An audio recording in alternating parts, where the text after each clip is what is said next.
May Day స్ఫూర్తితో బలమైన కార్మికోద్యమాన్ని నిర్మిద్దాం. May Day సందర్భంగా సిపిఐ నేత డాక్టర్ టి జనార్దన్ ఆధ్వర్యంలో కేంద్ర రాష్ట్ర ప్రభుత్వాలు అవలంబిస్తున్న కార్మిక ఉద్యోగ వ్యతిరేక విధానాలను ప్రతిఘటిస్తూ మేడే స్ఫూర్తితో బలమైన కార్మిక ఉద్యమాన్ని నిర్మించవలసిన అవసరం ఎంతైనా ఉందని సిపిఐ అన్నమయ్య జిల్లా కార్మిక సభ్యులు డాక్టర్ టి జనార్దన్ పేర్కొన్నారు. మేడేని పురస్కరించుకుని పొంగనూరు ఆర్టీసీ ఎంప్లాయీస్ యూనియన్, హమాలీ workers union, municipal workers union, auto union, Bhagat Singh కాలనీలో సిపిఐ కార్యాలయం వద్ద ఎర్ర జెండాలు ఎగురవేశారు. సందర్భంగా కార్మికుల ఉద్దేశించి సిపిఐ నేత టి జనార్దన్ మాట్లాడుతూ కార్మికులు, ఉద్యోగులు సుదీర్ఘ పోరాట ఫలితంగా సాధించుకున్న హక్కులు, చట్టాలను కాలరాస్తూ పెట్టుబడిదారులకు కొమ్ము కాస్తూ కార్మిక వ్యతిరేక కార్యకలాపాలకు, చర్యలకు ప్రభుత్వాలు పాల్పడుతున్నాయని చెప్పారు. కార్మికులను సాధించుకున్న పలు చట్టాలు కుదించివేయడం, నిర్వీర్యం చేయడం, కార్మికులపై ఉక్కుపాదం మోపే చర్యలకు పాల్పడుతూ కార్పొరేటర్లకు బత్తాసు పలకడం దుర్మార్గమైన చర్య అని పేర్కొన్నారు. ఇప్పటికే పని గంటలు మేడే స్ఫూర్తిని భిన్నంగా 8 నుండి 10, 12 గంటల వరకు పలు సంస్థలు పెంచుతున్నా ప్రేక్షక పాత్ర పోషించడం ప్రభుత్వ చేతకానితనానికి పరాకాష్ట అని పేర్కొన్నారు. ఉద్యోగ కార్మికులకు సక్రమంగా పీఆర్సీ అమలు చేయకపోవడం, కరువు భత్యం చెల్లింపు విషయంలో కాలయాపన చేయడం ద్వారా ప్రభుత్వ కార్మిక వ్యతిరేక చర్యలకు పాల్పడుతోందని ఆరోపించారు. రాబోయే రోజుల్లో ఉద్యోగుల కనీస వేతనం కోసం, కనీస వసతులు కల్పనకై కార్మికులందరికీ పీఎఫ్, ఈఎస్ఐ వంటివి అందచేయడం, పుంగనూరు పట్టణంలో ఈఎస్ఐ హాస్పిటల్ నిర్మాణం కోసం కార్మికులందరినీ ఏకతాటి మీద కలుపుకొని భవిష్యత్తు ఉద్యమాలకు తీవ్రతరం చేస్తామని హెచ్చరించారు. ఏఐటియుసి కార్యదర్శి పివి రెడ్డి మాట్లాడుతూ మేడే స్ఫూర్తితో కార్మికులందరూ ఐక్యంగా ఉద్యమాలకు సన్నద్ధం కావాలని పిలుపునిచ్చారు. కార్యక్రమంలో సిపిఐ కార్యదర్శి కె రామ్మూర్తి, సిపిఐ జిల్లా సమితి సభ్యులు సి శ్రీరాములు, ఏఐఎస్ఎఫ్ నేత మున్నా, ఆర్టీసీ ఎంప్లాయీస్ యూనియన్ నేతలు నరేందర్ రెడ్డి, ఎస్పీ బాబు, రమణ, గౌరీశంకర్ స్వామి, శివారెడ్డి, హమాలి వర్కర్స్ నేతలు వెంకటేష్, మున్సిపల్ వర్కర్స్ యూనియన్ నేతలు R Sriramulu, auto workers union నాయకులు పాల్గొన్నారు. సందర్భంగా ఎన్టీఆర్ సర్కిల్ వద్ద హమాలి యూనియన్ ఆధ్వర్యంలో అన్నదానం చేపట్టారు.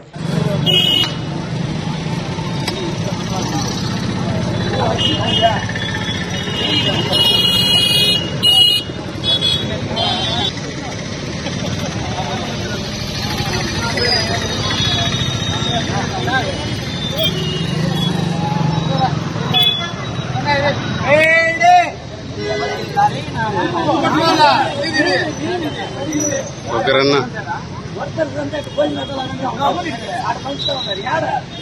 చూడు లాగుతాను.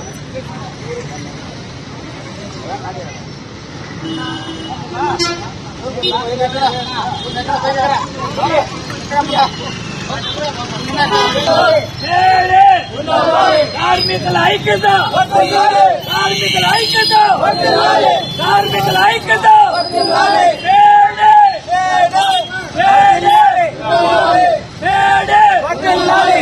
కార్మికుల ఐక్యత,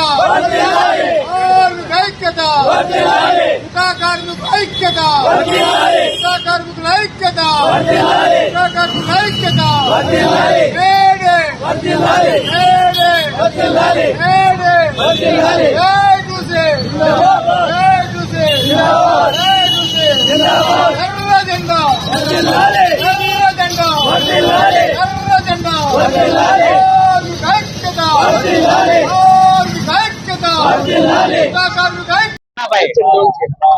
మేడే కార్మికులందరూ కలిసి మేడే శుభాకాంక్షలు జరుపుకుంటున్నారు. దేశవ్యాప్తంగా కూడా మేడే చికాగోలో 1986 మే 1వ తారీఖున ఉద్భవించింది.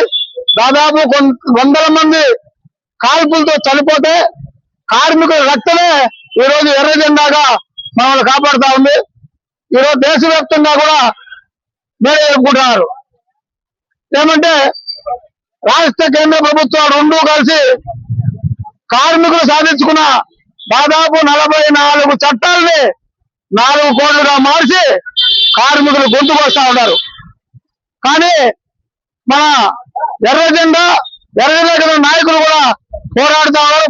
పోరాడి సాధించుకున్న ఈ 44 చట్టాలని కంపల్సరిగా మళ్ళా యథావిధిగా చేయాలని అందరికీ ఈ మేడే తరపున ధన్యవాదాలు తెలుపుతూ మన కార్మికులకు అన్యాయం జరగకూడదని, ఇంకోటి గొంతెత్తి మాట్లాడే వాళ్ళు ఎవరైనా సరే గొంతు నిలివేస్తా ఉన్నారు. జర్నలిస్ట్ మాట్లాడితే జనాన్ని చంపేస్తా ఉన్నారు. జర్నలిస్ట్ కు చట్టం రావాలి. రాష్ట్ర ప్రభుత్వానికి మేము కేంద్ర ప్రభుత్వానికి విన్నవిస్తా ఉన్నాం. జర్నలిస్టులకు చట్టం తీసుకొచ్చి జర్నలిస్టులు కాపాడాలని చెప్పని కోరుకుంటున్నాం. జర్నలిస్టులు 4వ పిల్లలు అని చెప్తున్నారు. ఆ 4వ పిల్లల్ని కాపాడాలని చెప్పి కూడా సిపిఐ తరఫున ఏఐటి తరఫున కోరుకుంటాను. కంపల్సరిగా మన హైకోర్టులో ఒక విలేకరి మాట్లాడితే ఆయన్ని అత్యంత దారుణంగా చంపేసి ఈ రోజు జర్నలిస్ట్ అంటే హీనంగా చూసే పరిస్థితి ఏర్పడతా ఉంది. కంపల్సరిగా జర్నలిస్ట్ చట్టం రావాలి, కమ్యూనిస్ట్ కూడా చట్టం తీసుకురావాలని ఈ రాష్ట్ర ప్రభుత్వాలు కోరుతా ఉన్నాం.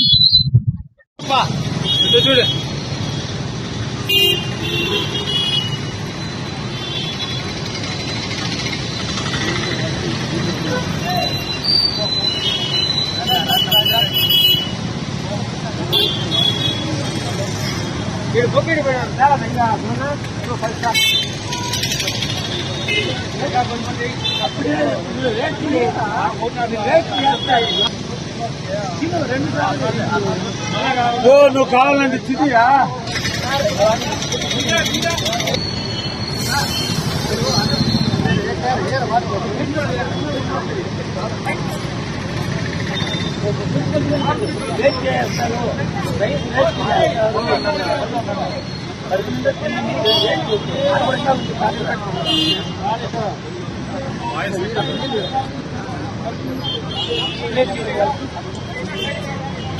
రమ్మా జనాభా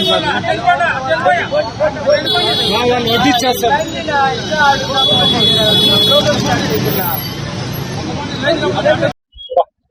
ప్రపంచవ్యాప్తంగా కార్మిక ఉద్యోగులు, శ్రమజీవులు ఎవరైతే తమ శ్రమని, తమ కష్టాన్ని, తమ స్వేదాన్ని చిందిస్తూ ఈ దేశంలో ఉత్పత్తికి గాని, ఈ దేశంలో సంపదకి గాని మూల పురుషులు కార్మికులు, కర్షకులు. వీళ్ళకి సంబంధించి ఏదైనా ఒక రోజు ఉందంటే వాళ్ళ యొక్క హక్కులు, వాళ్ళ యొక్క ఈతి బాధలు, వాళ్ళ యొక్క సుఖాలు చెప్పుకోవడానికి ఏకైక పండుగ, ఏకైక దినోత్సవం మేడే. ఈ మేడే అనేది ప్రపంచవ్యాప్తంగా 192 దేశాల్లో జరుపుకునే ఏకైక కార్మిక దినోత్సవం. ఒక కార్మికుల పండుగ లాంటిది. ఒక పండుగ వాతావరణం జరుపుకోవాలా. ఇక్కడ తొమ్మిదిలో కూడా అమాలీస్, autos, municipal workers, RTC employees ఇప్పుడు అన్ని వాళ్ళ యొక్క స్టాండ్ లో జెండాలు ఎగరేశారు. అక్కడంతా కూడా ప్రతిపోయినారు. మేడే సందర్భంగా కేంద్ర రాష్ట్ర ప్రభుత్వాలు ఏవైతే ఉన్నాయో వాళ్ళు ఎలాంటి హక్కులను మనం సాధించుకున్న హక్కులను భంగపరుస్తున్నారు, కాలు రాస్తున్నారు, వెనక్కి దోస్తున్నారు, ఇబ్బంది పెడుతున్నారు. వాళ్ళు వాటన్నిటి కూడా ఈరోజు తుంగలో దొక్కి మళ్ళీ గతంలో ఏదైతే 1986లో సాధించుకున్నటువంటి మేడే స్ఫూర్తి, ప్రధానంగా మేడే స్ఫూర్తి అంటే 8 hours వర్కింగ్, 8 గంటల పని దినం. అంతకుముందు 12 గంటలు 14 గంటలు పనిచేసే రోజుకి అయ్యా ప్రతి మనిషి కూడా 8 గంటల కన్నా ఎక్కువ పనిచేస్తే ఆ మనిషి త్వరగా చనిపోతాడు, ఉత్పత్తి ఉండదు, అనారోగ్యం పాలవుతాడు, కుటుంబమే కాదు దేశం కూడా నష్టపోతుంది అని అంతర్జాతీయంగా కార్మిక చట్టాలన్నీ కూడా చెప్తే 8 hours పని దినము, 8 hours యొక్క వాళ్ళ ఇంట్లో రెస్ట్, 8 hours సొంత పనుల కోసం ఆ రోజు కేటాయించారు. కానీ ఈ రోజు ఏమైంది? సాఫ్ట్వేర్ కంపెనీలు అంతా వచ్చాయి. అదే మున్సిపల్ వర్కర్స్ కూడా 12 గంటలు పని చేయమంటున్నారు, నైట్ డ్యూటీ చేయమంటున్నారు. అదేవిధంగా సాఫ్ట్వేర్ 12 గంటలు పని చేయమంటారు.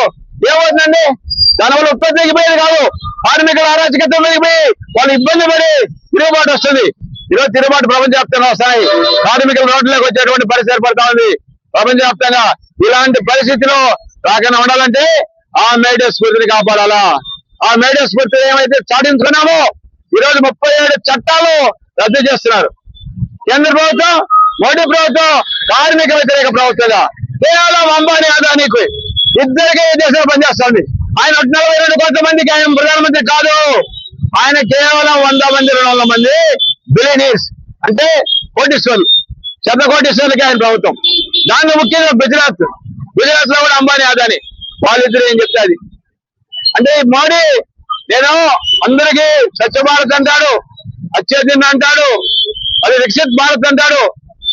ఆయన చెప్పేదంతా ఒకటి ఏమన్నామంటే మతం అడ్డం వేస్తాడు. మతాన్ని ఆటోమేటిక్ ఆయన చేసుకుంటాడు. మైనార్టీ మతానికి రెచ్చగొడతాడు, కులాలు రెచ్చగొడతాడు. మహిళలు రెచ్చగొడుతున్నాడు. మహిళా బిల్లు ఏడుస్తున్నాడు. మహిళా బిల్లు ఎందుకు ప్రవేశపెట్టలా?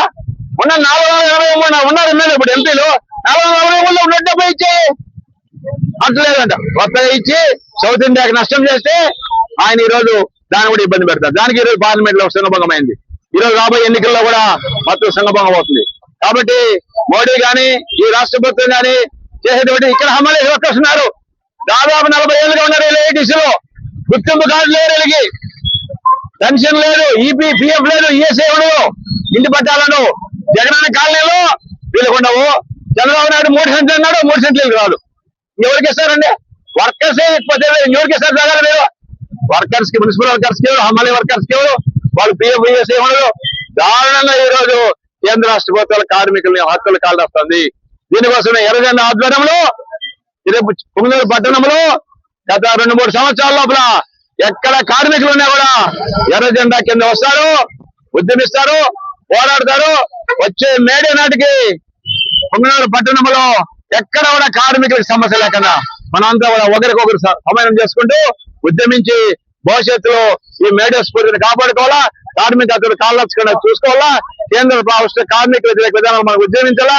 ఆ విధంగా చేయడానికి మీరంతా కూడా ఈ శాయశక్తులుగా సపోర్ట్ చేస్తారని చెప్పి తెలియజేస్తూ ఈ అవకాశం ఇచ్చింది మీ అందరికీ కూడా అభినందనతో తెలియజేస్తాం. కార్మికుల ఐక్యత, వర్ధిల్లాలి. కార్మికుల ఐక్యత. వర్ధిల్లాలి.